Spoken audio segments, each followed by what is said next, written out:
build-up to the Champions League final continues in Kiev. SPI has Real Madrid as a slight favorite over Liverpool, as do the odds makers. Earlier in the show, you heard from Dan and Stu. They're joined now by Gab Marcotti for the actual reason they're in Ukraine. Food. Game. Thank you very much, Seb. Well, it's become an annual tradition. They let me out of Bristol to come to the Champions League final. And you look at this, boys, I think of all the ones we've covered over recent years, this is certainly the one where there seems to be more excitement, certainly from a neutral's point of view of what we can expect.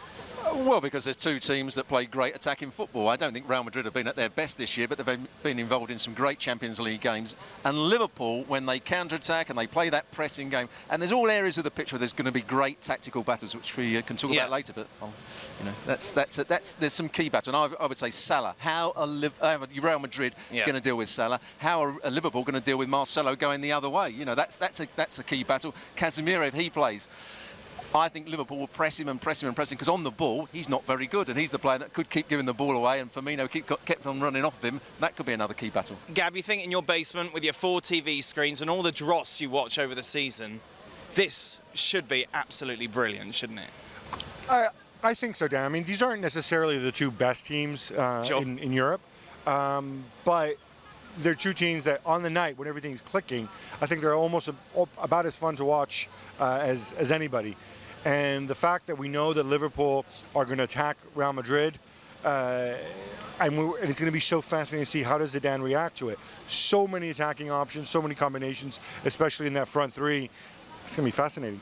It really is. You talk about Salah and Ronaldo. It was interesting. Zidane was talking about it today. Obviously, he wouldn't swap the two. But these are two superstars who are going to be very much the focal points of this match. Yeah, I think that Salah might suit Real Madrid, because I think Marcelo will go forward, and Ramos, who is one of the best defenders at saying, OK, I'll deal with this. He'll just let Marcelo push on, and Ramos will try and deal with Salah. Salah's great strength has been running in between a fullback and a centre-half, and neither are quite sure how to pick him up.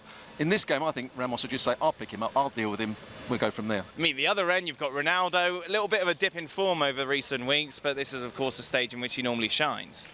Yeah, and you have Ronaldo with a dip in form. You've got Gareth Bale with a real spike in form as well. Doesn't make a difference, though, does it? Well, you think he's not going to start? Of course, he's could have scored 20 goals at the weekend. It wouldn't have made any difference, but Zidane knows his starting 11. You know what? I'm not 100% sure on that. We've seen Zidane, come up with surprises in the past, and you look at the 11 that played in the last week of the season, other than obviously the goalkeeper, and you could get a sense: might this be what he's plotting? Certainly would be very. But it's tried and tested, isn't it? You take a look: PSG, Juventus, Bayern, all without Bale. It's true, but this is a different team. It's a different context. Obviously, you can also turn to Benzema. You can turn to Asensio as well.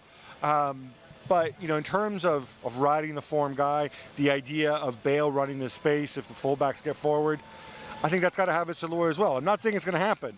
Sounds like the interesting thing was, when they were he was asked about Gareth Bale being fit and good to see him scoring goals, he said, yeah, it's great to see him. He then went on to say, but it's great that Isco's fit as well, so that I can have a full team to pick from. Isco will play, surely. Thank you very much, boys. Of course, plenty of speculation to come over the next few days. Be sure to stay with us, but for now, back to you in the studio. So the guys seem to think this is going to be a thriller, but finals tend to be a little bit more cagey than that. Julian, I'll start with you. What do you expect on Saturday? Yeah, I'm with you with the caginess of some finals, but if you look at them, at those two teams, it's hard to believe it's going to end up like 0-0 and penalties or just 1-0 wins somewhere, because Liverpool only know how to play by attacking, and that Real Madrid is just so good going forward as well. I think for me the most fascinating is what Zidane is going to do, what formation he's going to play. Will he go 4-3-3 as they've played so many times before? Will he play Isco as a number 10 behind Benzema and Ronaldo and the 3 midfield behind him? Will he play flat 4-4-2 with Vasquez and Asensio as 2 wingers with that width that can prevent Robertson and Alexander-Arnold to go forward for Liverpool? It's fascinating, I think, tactically, the battle between Zidane and Klopp. Shaka, what do you see more here, cracker or a tactical stalemate? I think it's a cracker. It can only be. Look, Real Madrid can play any which way. Liverpool only know one way to play. It'll be a cracker. It'll be two pretty exciting teams who've taken fairly different paths as we look at their records through the Champions League. Most of the numbers, at least statistically, favor Liverpool. We await kickoff on Saturday.